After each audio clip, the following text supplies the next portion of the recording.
from Brooklyn, New York. He is one of the most talented barbers that I have ever met. He has worked on shows like Creed as well as Lovecraft Country. Please welcome Sincere Gilles to the show. Thank you so much, Sincere. Oh my God. Thank you. Your spirit, let me just say this right now. Your spirit radiates everywhere you go. I mean, you could be in the room far, far away, but I will feel your sunshine all the way across the room. So I just love being around you, love your energy. And that's why you just stay working. That's why you stay working. That's why people always hire you. Really. Man, thank you so so thank much. you so much for coming to the show. No, thank you for having me. Yes. And your energy too. Like the first time we worked together, Yeah. It was a good vibe. Yeah.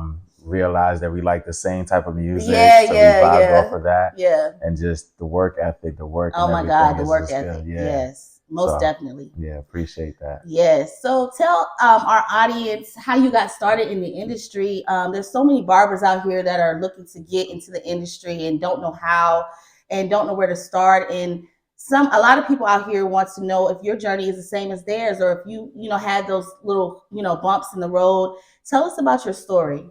Sure. Yeah, my story is different from everyone else's that has probably been in the industry or aspiring to be in the industry.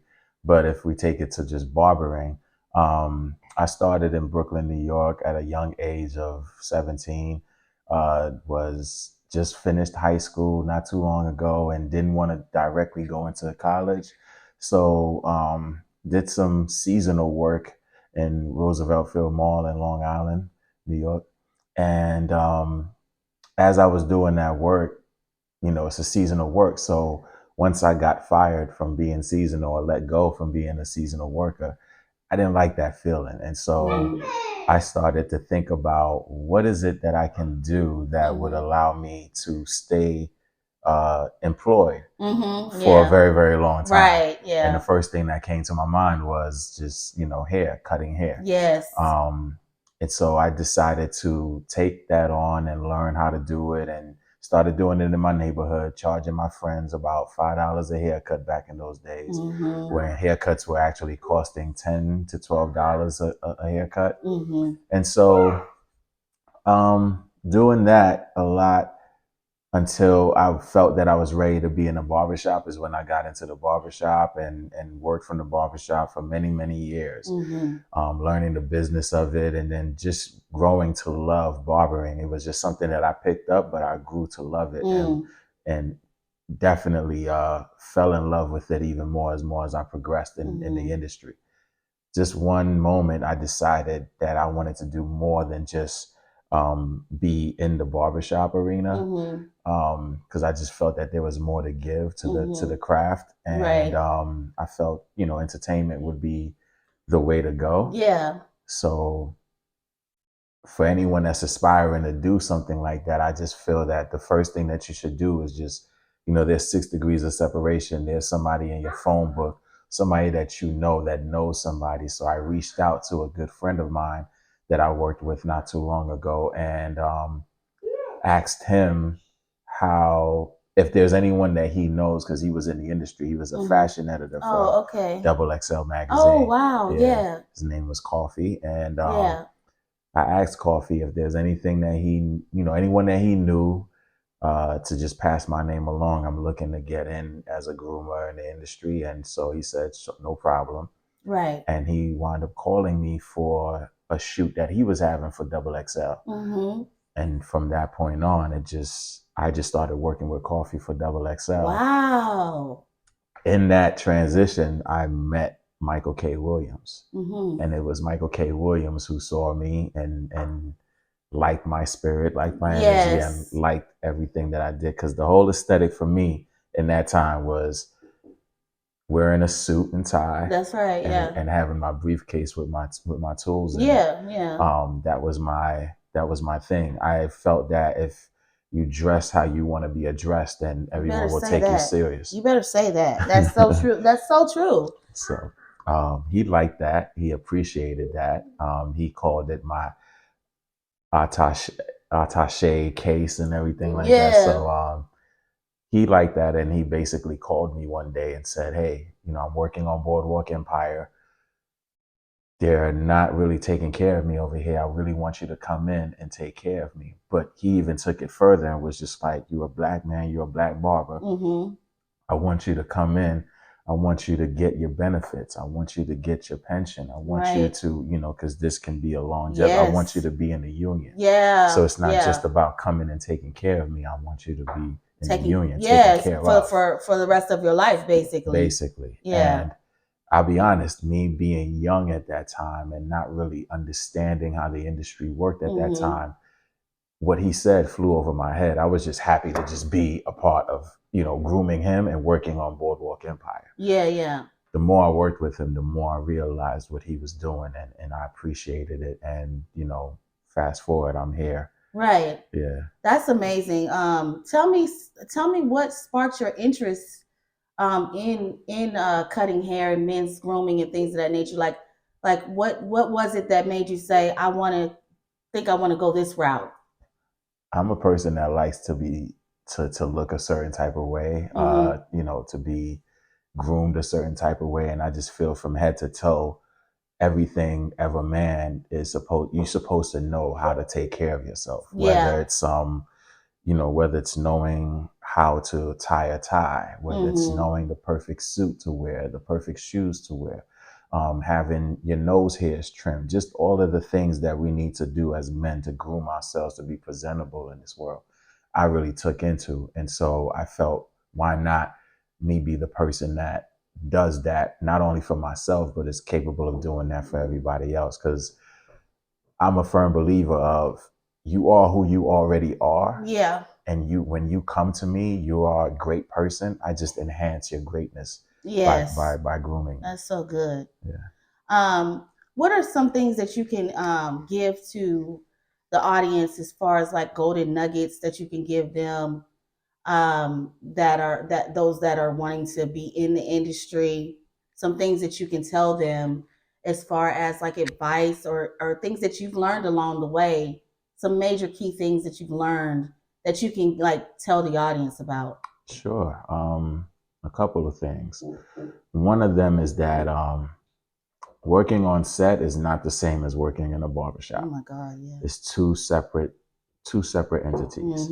So the best advice that I can give barbers that are aspiring to be in the entertainment industry, working on set, working on TV and film, is that for the moment that you step into the TV and film world, leave barbering in the back for a second. Yeah. And learn what it is that you need to learn in this industry when it comes to TV and film. Once you've learned that, and once you've mastered that and are open to learn and grow within that, you can then bring the barbering aspect that you've acquired for so many years into that and mesh it together, and you'll be the ultimate weapon. Not only is it barbering, but it's also making sure that you learn things as far as hair, as far as wig, as far as, creating a character, so to speak. Yes. So it's very, very more detailed. And so I would say, allow your brain to be a sponge when you walk into the TV and film industry, and take constructive criticism not to heart, but to the mind, so that you can learn and move forward with that. The next thing is your work ethic. It's about the work. So if you're in this industry thinking that, I'm going to get paid, I'm going to get this money, that is a part of it. But if you lead with that, you will never be satisfied. That's so and you true. will never get what you came here to do. You'll never reap the rewards. Yes. So just focus on the work, focus on your craft. Always make sure that you are teaching yourself, you are allowing to be taught, you're learning, you're basically practicing. Like, it doesn't stop when you're on set and when you're off set. It happens at home, it happens in your spare time where you're practicing on your craft. So continue to focus on the work, and everything else will work itself out. Yes. Oh my God.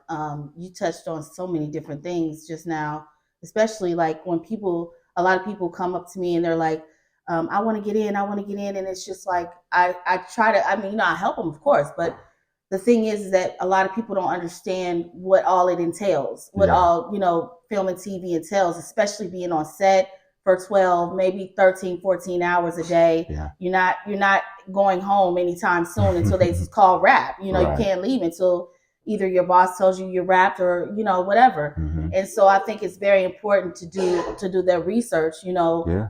and to also learn, like you said, learn some of the techniques, learn the language as well, Yeah. as far as being on set. Yep. And all of those things. What were some of the challenges that you had coming up on your way up in the industry? And yeah, what were some of those challenges? I think the challenges that I had, honestly, was, like you said, learning the dialect of TV and film. Yeah.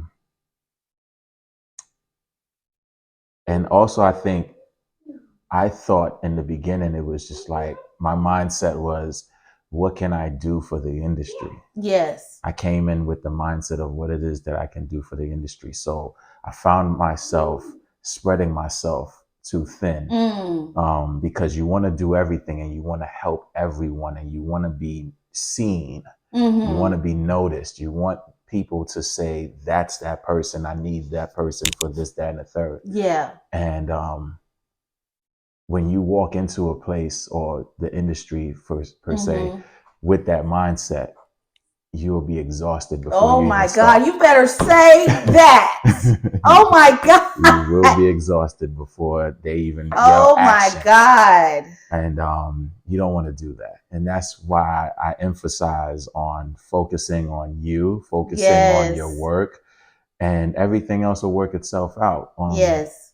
When you do the work, you'll be noticed. Yes. And I see that a lot of times. You know, I'm an observer. Yes, me too. I observe everything on set. And so I see a lot of people, you know, running behind the department head, you know, carrying their chairs. And it's just like, really, you know, it's kind of, I mean, I understand when you're a gentleman, you do that. But I'm talking about like people that's doing it on another type of, what do you call it? Like they have another agenda. Ulterior motives. Ulterior motives behind what they're doing. They're not just doing it out of the kindness of their heart. They're doing it because they have an ulterior motive. Yep. So, and I noticed those things and I'm just like, wow, people need to understand that you are being looked at all the way around anyway. Somebody's watching you. Somebody's noticing you anyway. So you don't have to like try to stand out and try to do this or try to do that. And like Sincere was just saying, it's exhausting at the end of the day because you're basically kissing butt all day and you know you're trying to do this and impress this person, impress that person. And I learned a long time ago, to impress a human being, that's impossible. Like literally you're trying to impress an imperfect person that's here, that's going to like you today and may not like you tomorrow. Right. And the only person that I need to impress is God. That's the only person that I need to impress. Every single day that I go to work, I do it to the glory of God. Right. And when people notice me, okay, so be it. They notice me, but that's still the favor of God. It always goes back to God. Yes, it does. And so that's why when I'm on set, you know, any set, I just encourage other people to not, you know, I don't even know what words to say, but just be yourself. That's what I mean. Be yourself, be your authentic self, and trust God in everything that you do, because eventually and ultimately God is the one that opens those doors for you. Every good and perfect gift comes from God, and he's the one that opens those doors. He's the one that encourages the head of hair to say, oh, I like her. He's the one that turns the heart of the king. And you need to always remember that. If you don't remember anything else, take God with you as far to the end of the earth. Yeah. Because you're going to need him when you're up and you're going to need him when you're down.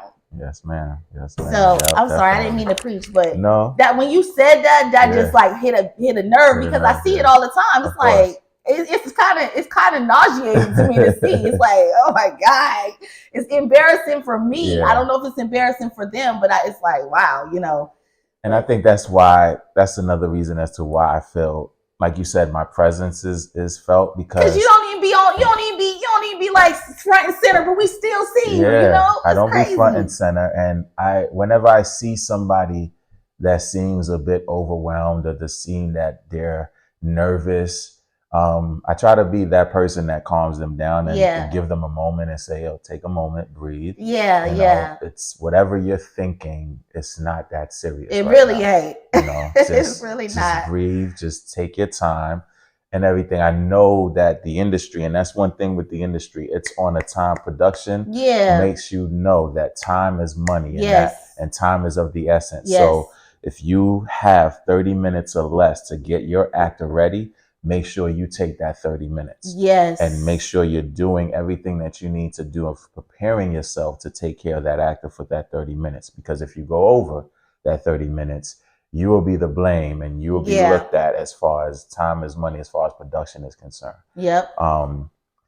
Yep. And the thing that I think people take for granted is that you have to pay your dues. Everybody, because of social media, because of, things, we're in a microwave age where everybody feels that everything is instant. Right. And it's not. Even down to somebody, making it in this industry, people feel that it's instant. No, and it's not. It takes years, it takes dedication, it takes, inspiration, motivation, all of these things in order for you to, just pay your dues and to get where you are. Yes. So for me, like I said, I've been in the industry for over 20 years. I've been in the film TV industry for over 12 years. Yeah.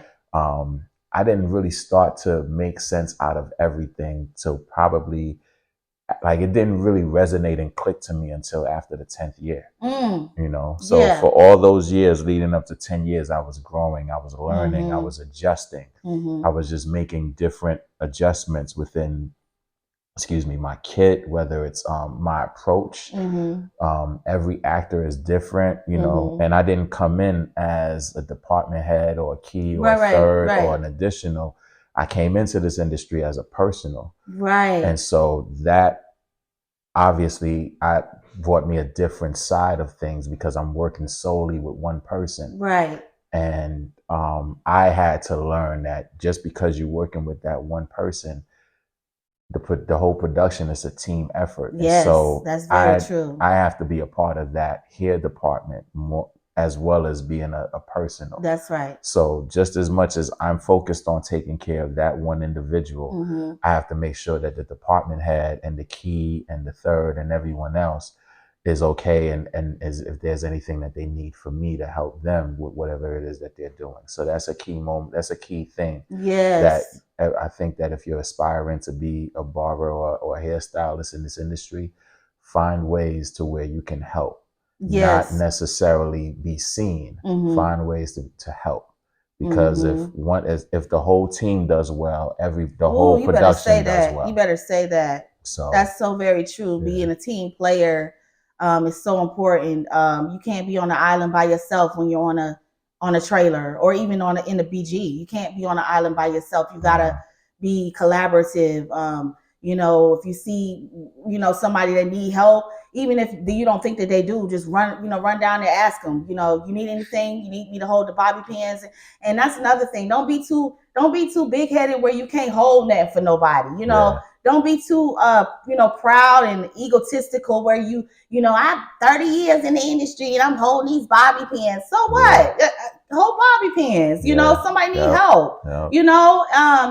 I actually saw something. We was watching. Me and my wife, we were watching the documentary of when they did "We Are the World." Yes, right? I saw it. Oh my God, it was so good. It was very good. And one thing that stuck out for me, which it was just like, as I saw it, it was just like, that's kind of what I do every day. But I think, everyone needs to have that. What do you mean? What you mean? That's kind of there's a part in the documentary where Quincy Jones, right, as a big name person dealing with all these big name artists that were contributing to this song. He posted on the door before they walked in the studio, "Leave your ego at the door." Yes, I saw that. And so I feel that everyone should do that, regardless from the producer, department head, actor. Say it. Whoever you are, leave your ego at the door, because this is a collective thing. We're all coming together to bring a beautiful project into the light. So that the consumers and everyone can watch and appreciate the art, appreciate the craft, and I want art to continue to flourish, and that's what it's about. Yes. All creative minds coming together as one, creating this art, right? And so leave your ego at the door and bring your creativity to the front and center. You know what? That's a sound bite. You know what I'm saying? That need to go on a bullhorn. Yeah, right. And just, on every set, that needs to be just broadcasted over every studio. That's what you just said. And I'm dead serious. That is just so greatly put. Leave your ego at the door from the top down. Yeah. Oh my God, that's so good. That's rich. That's rich. Is there anything that any last thoughts or any last things, tell people where we can find you, on social media and things of that nature? Any final statements that you want to make to our audience today? Sure. You can follow me on Instagram, Directors Cut Inc. DIRECTORSCUTINC. I'm also on Twitter. I'm also on YouTube. And just follow me, and I'll put certain things up so that you can be aware of what's going on with me.